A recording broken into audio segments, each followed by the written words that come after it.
প্রিয় শিক্ষার্থী, আমরা HTML এর চতুর্থ অধ্যায়ে একটি আলোচনা করবো কিছু নিয়ে। ঠিক আছে, আলোচনাগুলো হলো যে লিস্ট ট্যাগ। লিস্ট ট্যাগ কয় প্রকার? লিস্ট ট্যাগ হচ্ছে দুই প্রকার। একটা হচ্ছে যে অর্ডার লিস্ট, একটা হচ্ছে আনঅর্ডার লিস্ট। অর্ডার লিস্ট কোনগুলো? যে লিস্টগুলো গণনা করা যায়, যেমন 1 2 3, তারপর মোট সংখ্যা ABCD, এক কথা যেগুলো গণনা করা যায় সেগুলো হচ্ছে কি অর্ডার লিস্ট।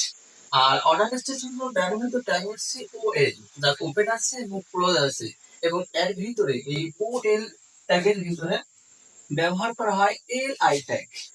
এবং আনঅর্ডার লিস্ট, আনঅর্ডার লিস্টের মধ্যে যেগুলো গণনা করা যায় না, ঠিক আছে, যেগুলো গণনা করা যায় না সেগুলো হচ্ছে যে আমাদের আনঅর্ডার লিস্ট।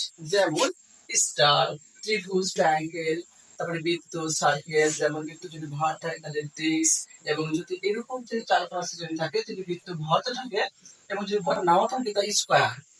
যেগুলো গণনা করা যায় না সেগুলো হচ্ছে আমাদের আনঅর্ডার লিস্ট।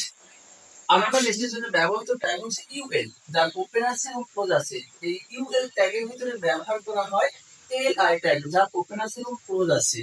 এবং পরবর্তী ভিডিওতে তোমাদেরকে দিয়ে দেওয়া হবে এই ট্যাগগুলো কিভাবে ব্যবহার করা হয়।